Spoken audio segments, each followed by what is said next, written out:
Every office in every one of these buildings has a unique address. The address only leads to one place. Website addresses are also unique. This is an incredibly important concept to learn. Website addresses are exact and cannot be duplicated or spoofed. So, scammers use similar-looking website addresses and misspelled addresses to lead you to dangerous sites that are designed to steal your information or distribute viruses. Here's how. Misspelling addresses. One important part of a web address is the human-readable or human-friendly part. You're probably familiar with large sites like Target.com, Costco.com, or PBS.org. One trick scammers use is to create a website with a common misspelling of the name. For instance, typing 2 L's into Walmart.com or adding an extra N to CNN.com. Take a moment to double-check site names that you type in and make sure you spelled the name correctly. Adding logical words. Scammers will sometimes add a word that may seem logical to a legitimate address, hoping that you will think it's part of the real site. Banking sites are prone to this type of scam. Take Chase Bank as an example. The legitimate site is chase.com, but I've received text messages claiming to be from chaseonline.com and chasebanking.com. Remember, website addresses are exact, so anything except chase.com is not correct. It is a different website. Scammers will send out messages claiming that there is suspicious activity or an attempted hack of your account and directing you to click on a fake link that is close to the correct address in the hope that you won't notice. But the fake links are directing you to sites that are designed to steal your information. Don't rely on links included in email or text messages. Look up and type in web addresses yourself. Secure websites.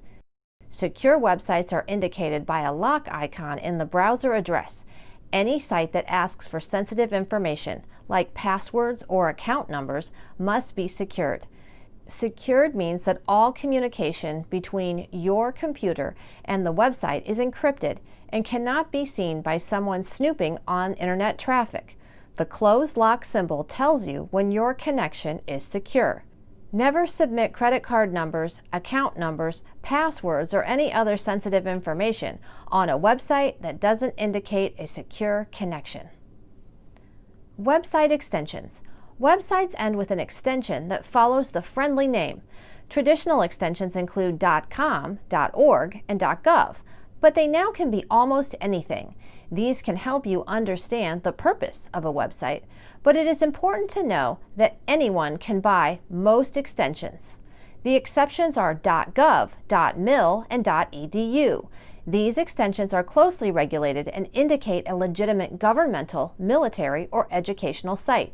If you are looking for the Internal Revenue Service, look for irs.gov, not irs.com.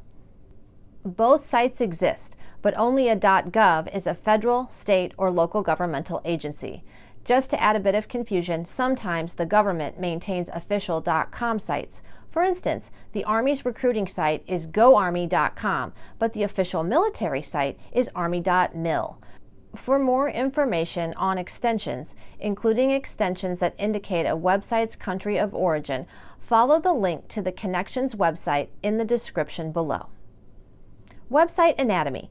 The human-friendly website name we've been talking about is only a part of a web address. Think of it as the core website name, the top of the hierarchy.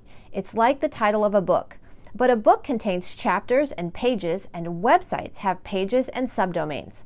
The core name we've been talking about doesn't change, but you'll see text both before and after the core name. Let's take a look. Pages. Words or characters after the core web address point to individual pages within the website. Large websites, think Amazon.com, have a page for each item they sell, so large sites may have hundreds of thousands of pages. The text that follows the core name may be readable or just a long string of numbers and letters. Take this page for a faucet at HomeDepot.com. The text after the website address points to this single page. The main website address remains the same. There will always be a slash between the core name and the page address. Subdomains. You may see a word followed by a period in front of a website name. That is a subdomain of the site. Corporations often use subdomains to separate major divisions within the company. Support sites are often configured as subdomains. Apple.com is a great example. The website is apple.com.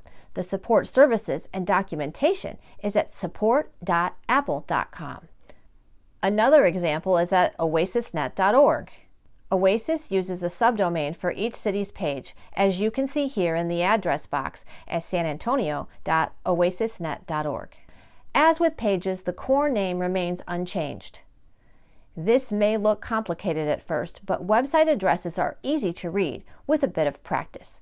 They are no more difficult than a street address that is configured with a street name, city, state, and zip. For more information and examples, visit this lesson on the Oasis Connections website. The link is in the description below.